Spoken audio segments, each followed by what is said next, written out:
ఇచ్చి ఇచ్చి ఇచ్చి ఇచ్చి ఏం చేస్తున్నారు మీరంతా? తప్పు చేస్తున్నారు. ఇచ్చి ఇచ్చి ఇచ్చి ఇచ్చి లక్షలు ఇస్తున్నారు. బంగారం, వెండి అన్ని ఇచ్చేసి మళ్ళీ అంటారు నేను దేవుడికి ఇచ్చిన చాలా. నువ్వు దేవుడికి ఇవ్వలేదు. ఎవరికి ఇచ్చినావు అంటే ఒక దొంగకి ఇచ్చినావు. బైబిల్ అంటుంది. నేను కాదు, బైబిల్ అబద్ధ ప్రవక్తలకు నేను ఇచ్చి పోషిస్తున్నావు. ఆయన ఏం చేస్తున్నాడు? ఆ ఇచ్చినదంతా ఆస్తి సంపాదిస్తున్నాడు. మత్తయి సువార్తలో యవనస్తుడు దేవుని దగ్గర వచ్చేయమంటాడు, నేను నీ రాజ్యంలో రావాలంటే ఏం చేయాలంటే దేవుడు ఆయనకు అన్ని చెప్పినప్పుడు ఆయన అంటాడు. ఇక్కడ చూడండి, చాలా గమనించండి.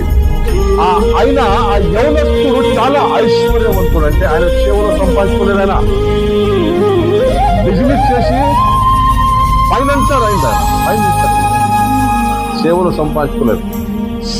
సంపాదించుకోలేదు. అయినా కూడా దేవుడు అన్నాడు, నువ్వు చాలా ధనవంతుడు ఉన్నావు. మీరేం చేస్తున్నారు? సంఘస్థుల్ని, సంఘకు వచ్చేవారిని మాటలతో మాయం చేసి దోచుకొని వారిని పిండి నువ్వేమైనా చెయ్యి, నాకు తెచ్చి ఆ ఇచ్చిన పైసలతో ఆస్తి కొనుక్కొని ఎంజాయ్ చేస్తా ఉన్నారు. ఎవరింటికి మీరు వెళ్ళరు, ఎవరి ప్రార్థన చెయ్యరు.